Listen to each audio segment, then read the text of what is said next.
여러분 반갑습니다. 서목사의 말씀 창고의 서목사입니다. 오늘도 함께 말씀을 나누는 여러분들을 사랑하고 축복합니다. 좋아요와 구독을 눌러주세요.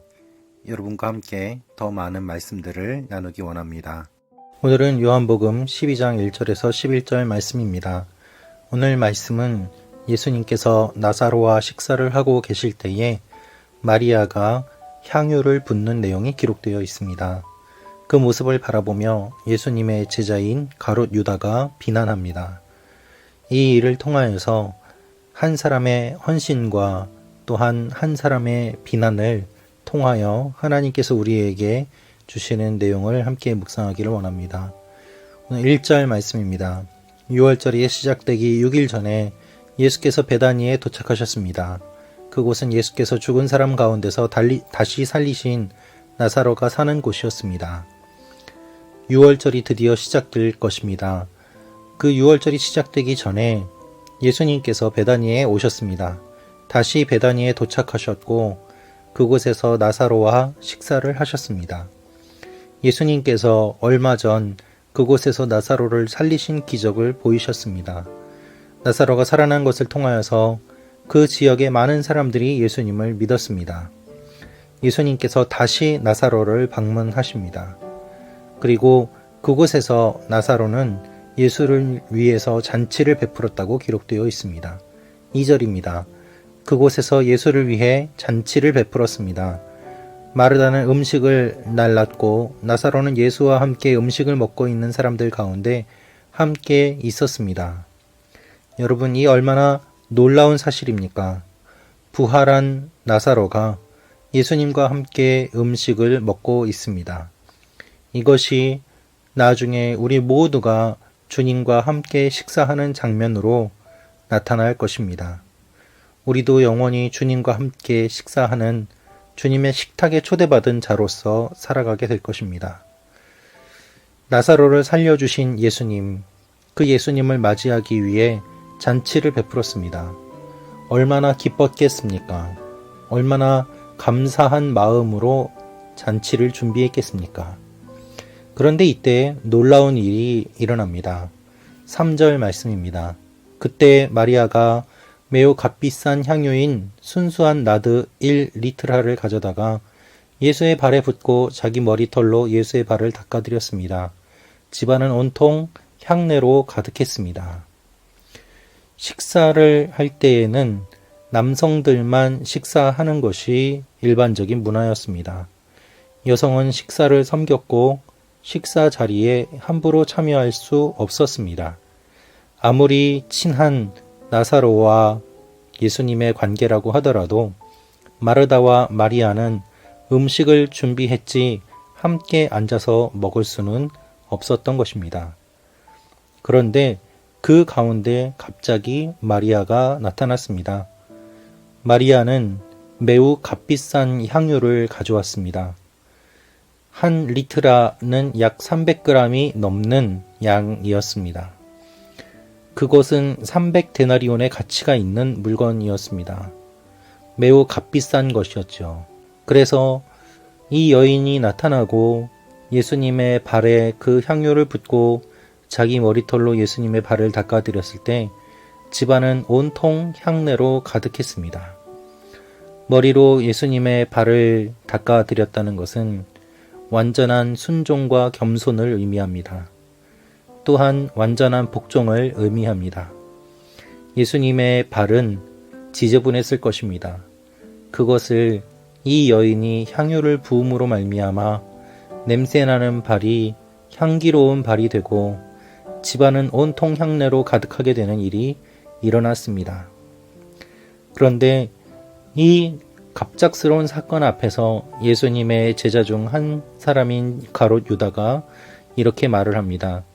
4절에서 5절 말씀입니다. 그때 제자들 중 하나이며 나중에 예수를 배반할 가롯 유다가 말했습니다. 왜 이 향유를 300데나리온에 팔아 가난한 사람들에게 주지 않고 낭비하는가? 가롯 유다는 금방 이 향유의 값을 계산했습니다. 그것은 그가 이러한 것들에 관심이 있었음을 나타내고 있습니다. 이러한 것에 관심이 없었다면 그 향유가 얼마인지 바로 알지 못했을 것이기 때문입니다. 유다는 이 일을 바라보고 놀람과 함께 이렇게 이야기를 합니다. 왜 이 향유를 300데나리온에 팔아 가난한 사람들에게 주지 않고 낭비하는가? 유다의 말을 들어보십시오. 그의 말은 그럴듯합니다. 가난한 사람들에게 주지 않고 낭비한다는 말입니다. 그런데 성경은 분명히 그가 이렇게 말한 것에 대한 의도를 이야기하고 있습니다. 6절입니다. 그가 이렇게 말한 것은 가난한 사람들을 생각해서가 아니었습니다. 그는 돈주머니를 맡고 있으면서 거기에 있는 돈을 훔쳐가곤 했기 때문입니다. 성경은 유다가 어떤 사람인지를 분명하게 말하고 있습니다. 그가 말한 것이 가난한 사람들을 위해서가 아니라고 말하고 있습니다. 여러분, 그럴듯한 말을 하는 사람들에게 속지 마십시오. 그 말이 진실인지 아니면 단지 그럴듯한 말인지 분명히 구분해야 합니다. 유다의 말을 들어보십시오. 300데나리온에 팔아서 가난한 사람들에게 주지 않는다고 비난합니다. 그러나 유다가 정말 가난한 사람들에게 마음이 있었다면 자신의 주머니를 털어서 그들에게 주었을 것입니다. 지금 돈을 들여 예수님을 위해 사용한 사람은 누구입니까? 유다는 자신의 주머니에서 한 푼도 사용하지 않고 있습니다. 이 여인이 예수님을 위해서 값비싼 향유를 준비한 것입니다. 지갑을 열고 돈을 사용하고 자신의 것을 드린 이 여인이 아무것도 하지 않고 자신의 것을 희생하지 않은 그 제자에게 비난을 받고 있는 것입니다. 유다의 관심은 돈주머니에 있었습니다. 그래서 그는 돈주머니를 맡고 있으면서 거기 있는 돈을 훔쳐가곤 했습니다. 가난한 사람들을 생각하지 않았다는 것입니다. 여러분, 명분을 내세우는 사람들을 조심하십시오. 정의를 내세우는 사람들을 주목해서 보십시오. 정의를 실현한다고 하면서 자신을 희생하지 않는다면 그것은 거짓입니다. 무엇인가를 옳은 말을 하며 사람들을 선동하고 자신은 뒤에 서서 팔짱을 끼고 사람들을 조종한다면 그것은 진정한 리더가 아닐 것입니다. 주님께서는 그러한 모습을 보이신 적이 한 번도 없습니다. 이 여인은 자신의 것을 헌신했습니다. 300데나리온이라는 값은 한 사람의 하루 품삯이 한 데나리온인 것을 보면 약 1년치의 연봉에 해당하는 금액이었습니다. 이 여인은 오랜 시간 동안 이 금액을 모았을 것입니다. 그리고 그것을 주님을 위해 사용합니다. 주님을 위해 사용하는 사람은 다른 말을 하지 않습니다. 그저 묵묵히 주님의 발에 엎드려 머리로 발을 닦아드릴 뿐입니다. 우리가 교회에서나 또 주위에서 그런 모습들을 많이 봅니다. 아무것도 희생하지 않는 사람들이 희생하고 헌신하는 사람들을 바라보며 조롱하고 비난하고 판단합니다. 그들은 아무것도 하지 않습니다. 입술로만 정의를 주장할 뿐입니다. 우리가 입술로만 정의를 주장하는 사람과 실제로 정의를 실현하는 사람을 잘 구별해야만 합니다. 그것이 영적인 분별력일 것입니다. 예수님께서는 이렇게 말씀하십니다. 7절입니다. 그대로 두어라. 이 여인은 내 장례날을 위해 간직해둔 향유를 쓴 것이다. 가난한 사람들은 항상 너희와 함께 있지만 나는 항상 너희와 함께 있는 것이 아니다. 예수님은 이 여인이 한 행위가 어떠한 영적인 의미가 있는지를 설명하고 계십니다. 아마 마리아는 예수님이 돌아가실 것을 생각지 못했을 것입니다. 그러나 예수님은 이 여인의 이 헌신이 영적인 사건임을 말씀하시면서 주님의 부활을 위한 것임을 말씀하고 계십니다. 이것이 주님께서 마리아를 위하여 보여주신 사랑의 표현입니다. 가난한 사람들은 항상 너희와 함께 있지만 나는 항상 있는 것이 아니다. 어떠한 본문에 따르면 예수님께서는 이 여인이 한 일을 복음이 전파되는 곳마다 전하라고도 하셨습니다. 그만큼 주님의 십자가를 앞둔 가운데 일어난 이 사건이 매우 중요한 사건임을 주님은 말씀하고 계십니다. 유대 사람들의 큰 무리가 예수님이 베다니에 계시다는 것을 알고 몰려왔습니다.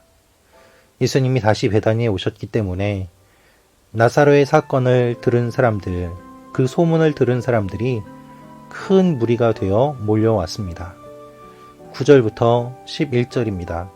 유대 사람들의 큰 무리가 예수께서 베다니에 계시다는 것을 알고 몰려왔습니다. 이는 예수뿐 아니라 예수께서 죽은 사람 가운데서 살리신 나사로도 보기 위함이었습니다. 대제사장들은 나사로도 죽이려고 모의했습니다. 그것은 나사로 때문에 많은 유대 사람들이 떨어져 나가서 예수를 믿기 때문이었습니다. 사람들이 예수님과 나사로를 보려고 모였습니다. 그런데 그러한 사람들의 모습을 보고 대제사장들은 예수님뿐 아니라 나사로도 죽이려고 계획을 짜고 있습니다. 여러분, 이것이 얼마나 무서운 일입니까? 나사로도 죽이려고 계획을 합니다. 왜냐하면 그들의 인기가 떨어졌기 때문입니다. 시기하고 질투하고 그리고 그 결과 예수님과 나사로를 죽이려고 하는 것입니다. 오늘 이 말씀을 통해서 우리는 무엇을 묵상할 수 있습니까? 주님 앞에 우리는 무엇을 드리고 있습니까? 그리고 또한 주님 앞에 우리는 어떠한 반응을 보이고 있습니까? 우리가 주님의 일을 위하여 과연 무엇을 사용하고 있습니까? 입술로는 모두 다 주님의 것이라고 이야기하지만 실제로는 그렇게 살지 않는 모습이 우리에게 얼마나 많이 있습니까? 오늘은 거룩한 주일입니다. 오늘 예배를 드림으로 말미암아 우리가 드리는 예배가 거룩한 산 제물로 드리는 살아있는 예배가 되기를 원합니다. 여러분 한 분 한 분의 삶이 주님께 드려지는 거룩한 제물이 되기를 축원합니다. 주님, 우리도 주님께 우리의 모든 것을 드리기 원합니다. 받아 주시옵소서. 부족한 저희들을 사용하셔서 하나님의 영광을 위하여, 하나님의 일을 위하여 쓰임받게 하여 주시고 사람들의 모습을 바라보며 조롱하고 비난하는 것이 아니라 우리의 것들을 드리며 나아가는 하나님의 사람들이 되게 하여 주옵소서. 예수님의 이름으로 기도합니다. 아멘.